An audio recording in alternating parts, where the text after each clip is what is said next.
हम्म। सोचिए, रात भर 8 घंटे की भरपूर नींद ली, हम्म। लेकिन फिर भी सुबह जब आंख खुलती है तो ऐसा लगता है जैसे रात भर पत्थर तोड़े हों। मतलब थकान जाने का नाम ही नहीं लेती। हाँ, ये बहुत ही आम बात है आजकल। और दोपहर के 3 बजते बजते तो शरीर का ऐसा हाल हो जाता है कि बस बस कहीं लेटने की जगह मिल जाए। हम्म। अक्सर सोचते हैं कि क्या ये किसी गंभीर बीमारी का संकेत है। ओह, लोग अक्सर घबरा जाते हैं। बिल्कुल।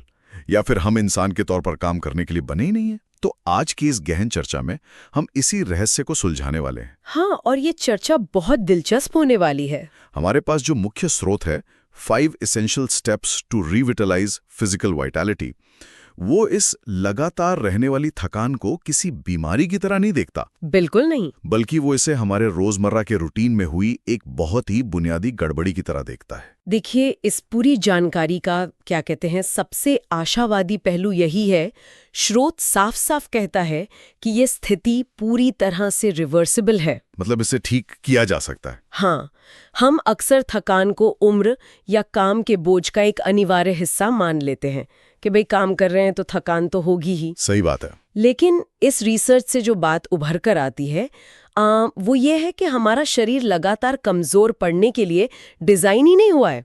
अगर थकान एक अलार्म है तो हमें उस अलार्म को बंद करने की बजाय ये देखना होगा कि वो बज क्यों रहा है। तो चलिए इसे थोड़ा विस्तार से समझते हैं। समस्या की जड़ आखिर क्या है?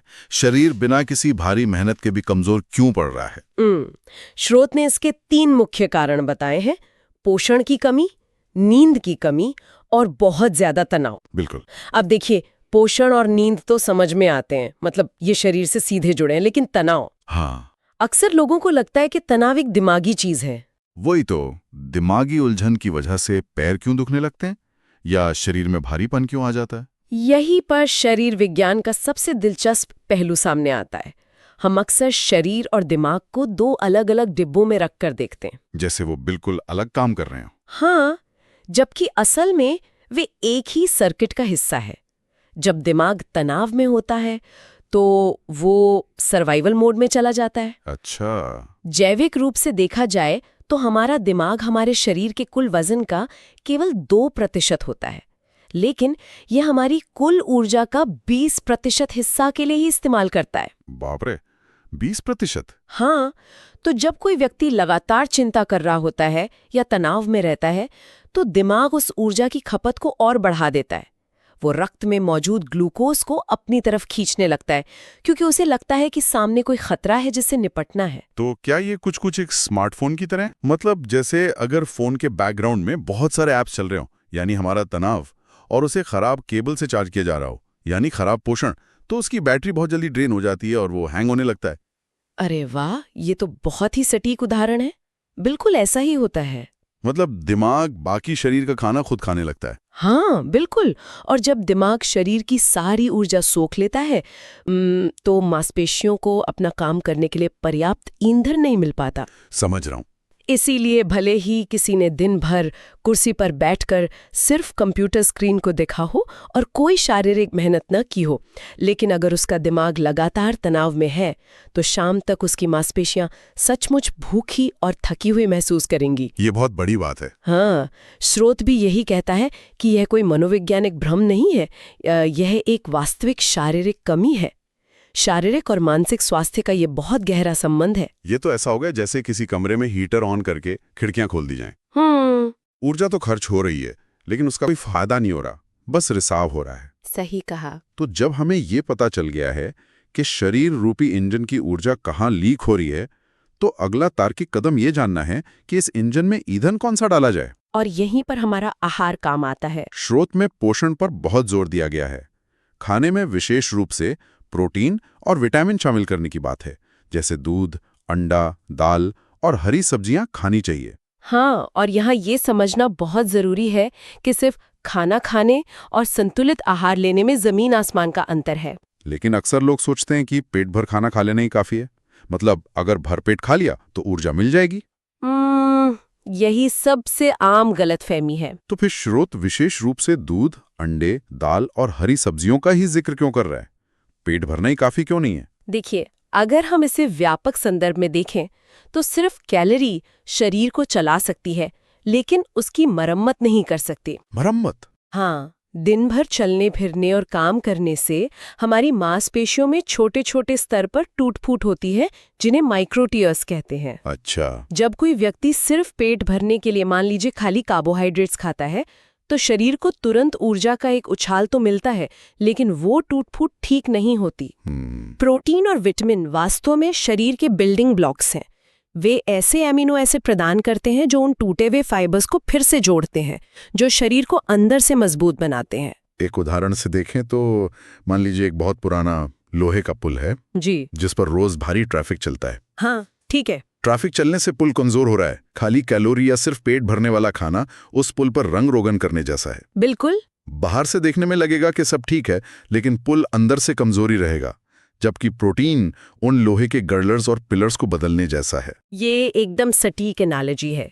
प्रोटीन वो नया लोहा है जो पुल को गिरने से रोकता है, और हरी सब्जियों से मिलने वाले विटामिन्स उन मजदूरों की तरह हैं जो उस लोहे को सही जगह पर वेल्ड करते हैं। अरे वाह! अगर डाइट में सिर्फ ऊर्जा देने वाला खाना है और मरम्मत करने वाला खाना नहीं है, तो शरीर अंदर से खोखला होने लगता है। और शायद यही खोखलापन हमें उस लगातार रहने वाली कमजोरी के रूप में महसूस होता है। बिल्कुल सही। इसीलिए स्रोत ने इन खास खाद्य पदार्थों पर इतना जोर दिया है। केवल ईंधन डालना काफी नहीं है, इंजन की सर्विसिंग भी जरूरी है। ये अंदरूनी मरम्मत की बात हमें एक और बहुत ही दिलचस्प विषय की तरफ ले जाती है। मरम्मत के लिए पुल का ट्रैफिक भी तो रोकना पड़ेगा, है ना? हाँ, और शरीर के लिए वो ट्रैफिक रोकने का समय क्या है? हमारी नींद। स्रोत कहता है कि हर दिन 7 से 8 घंटे की भरपूर नींद लेनी चाहिए। एकदम सही। क्योंकि नींद पूरी होने पर शरीर खुद ठीक होने लगता है। यहाँ बात सच में बहुत रोचक हो जाती है कि शरीर का अपना एक इनबिल्ट सेल्फ रिपेयर मैकेनिज्म है।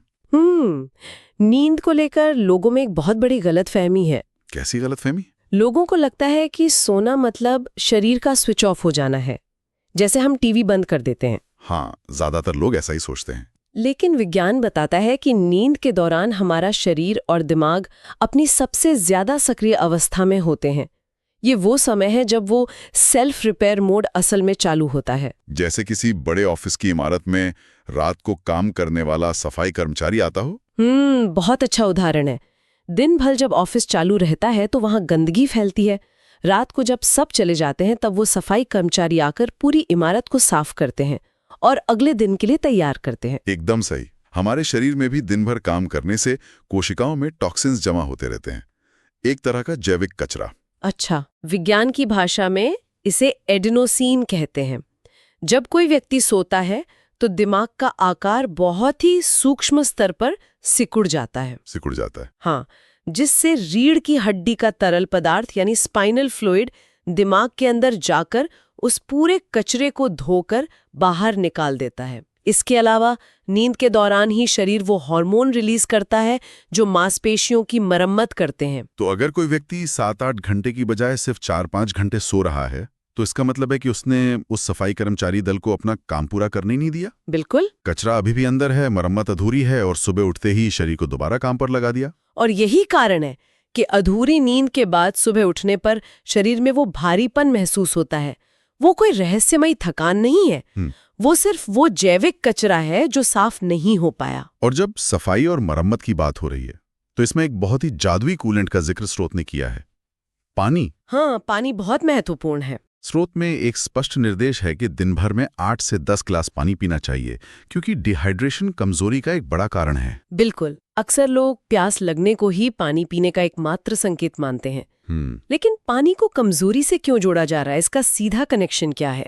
देखिए, पानी और ऊर्जा का कनेक्शन हमारे रक्त संचार से जुड़ा है। हमारा खून ज्यादातर पानी से ही बना है। जब शरीर में पानी की कमी होती है तो खून गाढ़ा होने लगता है, यानी वो एक बहती हुई साफ नदी की बजाय एक कीचड़ भरे दलदल जैसा हो जाता है। बिल्कुल। और जब खून गाढ़ा हो जाता है तो हमारे दिल को उसे पूरे शरीर में पंप करने के लिए बहुत ज्यादा मेहनत करनी पड़ती है। दिल पर दबाव पड़ता है। हाँ, दिल की धड़कन तेज हो जाती है।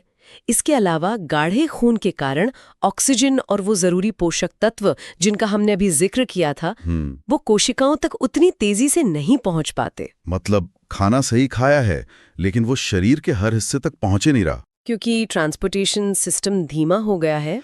अरे वाह! और जब कोशिकाओं को समय पर ऑक्सीजन नहीं मिलती, तो वे दम घुटने जैसा महसूस करती हैं। तो ये एक बहुत ही महत्वपूर्ण सवाल खड़ा करता है कि हमारी रोजमर्रा के थकान का कारण कोई बड़ी बीमारी नहीं, बल्कि शायद केवल पर्याप्त पानी ना पीना हो सकता है। बिल्कुल। दोपहर के समय जब हम थकान से पस्त होकर कॉफी की तरफ भागते हैं, तो असल में हमारे शरीर को कैफीन की नहीं, बल्कि अपने ट्रांसपोर्टेशन सिस्टम को फिर से सुचारू करने के लिए सिर्फ 1-2 ग्लास पानी की जरूरत होती है। ये वाकई आंखें खोलने वाली बात है।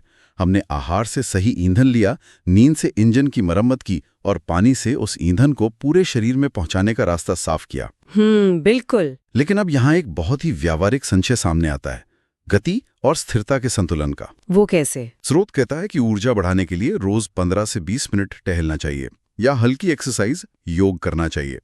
अब अगर कोई व्यक्ति पहले से ही थका हुआ और कमजोर महसूस कर रहा है, तो क्या एक्सरसाइज करने से उसकी बची कुची ऊर्जा भी खत्म नहीं हो जाएगी? ये सवाल बहुत से लोगों के मन में आता है। हाँ, थके हुए शरीर से टहलने के लिए कहना थोड़ा विरोधाभासी नहीं लगता? लगता तो है, लेकिन यहाँ ये समझना जरूरी है कि व्यायाम हमेशा ऊर्जा को खर्च नहीं करता, बल्कि ये ऊर्जा को बढ़ाता भी है। वो कैसे? स्रोत ने जिम में भारी वजन उठाने की बात नहीं की है। यहाँ हल्की एक्सरसाइज जैसे 15-20 मिनट टहलने की बात हो रही है।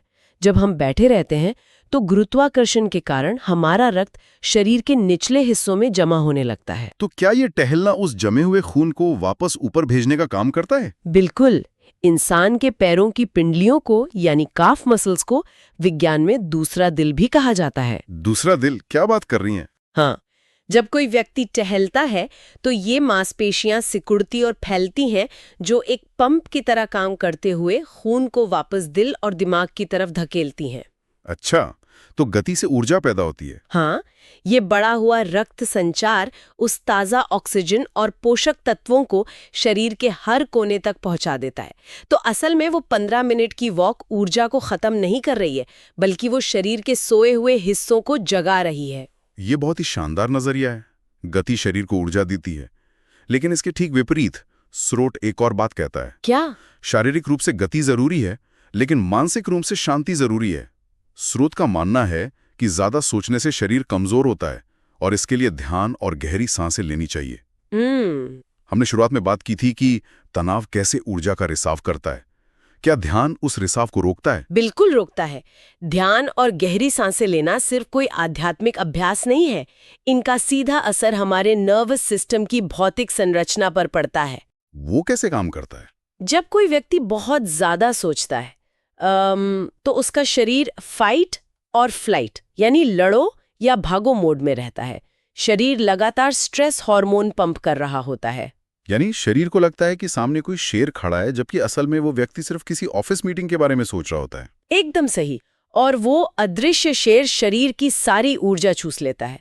लेकिन जब हम गहरी सांसें लेते हैं या ध्यान करते हैं तो हम शारीरिक रूप से एक स्विच को फ्लिप कर रहे होते हैं। अच्छा।